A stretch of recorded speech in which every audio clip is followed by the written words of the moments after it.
السلام عليكم ورحمة الله وبركاته. نحمده ونصلي على رسوله الكريم. أما بعد فأعوذ بالله من الشيطان الرجيم. بسم الله الرحمن الرحيم.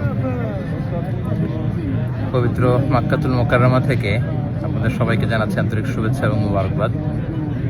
আমরা গতকাল মক্কাতুল মুকাররমাতে 27-এর কদরের রাতকে কাটিয়েছি। আজকে বাংলাদেশে 27-এর কদর, একটি গুরুত্বপূর্ণ কদরের রাত।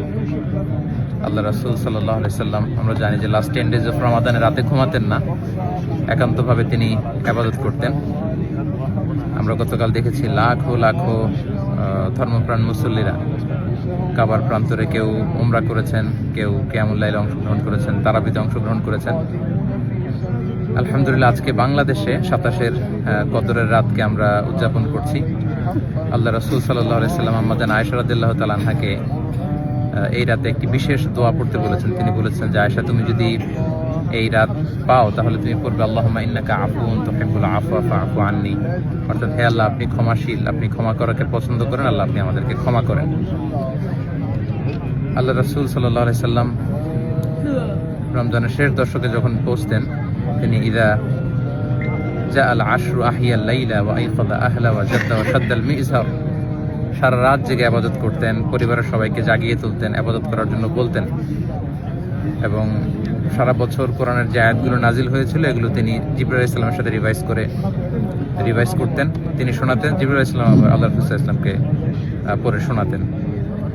তো এই ক্ষমার রাতে আমরা যেন আল্লাহর কাছ থেকে ক্ষমা পেতে পারি, আমরা কায়মুল বাক্যে আল্লাহ তাআলার কাছে ক্ষমা চাই। আল্লাহ যেন আমাদেরকে উতকা মিনান নার, জাহান্নামের আগুন থেকে রমাদানে যে মুক্তির ঘোষণা দেওয়া হয়, সেই মুক্তিপ্রাপ্ত বান্দাদের অন্তর্ভুক্ত যেন আমরা হতে পারি। পবিত্র মক্কাতুল মুকাররমা থেকে আমরা প্রাণ ভরে দোয়া করছি আপনাদের জন্য, আপনারাও আমাদের জন্য বিশেষভাবে দোয়া করবেন। এবং স্পেশালি আমাদের হাসানা ফাউন্ডেশনের জন্য আমি দোয়া চাই। ভেরি রিসেন্টলি আমরা একটা ফাউন্ডেশন ফর্ম করেছি, হাসানা ফাউন্ডেশন, যেটার মধ্য দিয়ে আমরা বাংলাদেশের বিভিন্ন শিক্ষা কার্যক্রম পরিচালনা করব। কদরের এই বরকতময় রাতে হাসানা ফাউন্ডেশনের ভবিষ্যৎ কার্যক্রমগুলো যেন আমরা স্মুথলি পরিচালনা করতে পারি। আপনারা এই ফাউন্ডেশনটির জন্য দোয়া করবেন। এবং ঈদের পরপরই আমি দেশে আসব। এখন থেকে আমি দেশেই সেটেল করব, দেশেই থাকবো এবং ফাউন্ডেশনের বিভিন্ন কার্যক্রম সরাসরি পরিচালনা করবো ইনশাআল্লাহ। আপনাদের সবার কাছে দোয়া আছে, সবার জন্য আবার অফুরন্ত দোয়া ভালোবাসা জানিয়ে মসজিদুল হারাম থেকে বিদায় নিচ্ছি, পবিত্র মক্কাতুল মুকাররমা থেকে। হাদা মা ইনদি ওয়াল ইলমু ইনদাল্লাহি আলাইহি তাওয়াক্কালতু ওয়া ইলাইহি উনীব। আসসালামু আলাইকুম ওয়া রাহমাতুল্লাহি ওয়া বারাকাতুহু।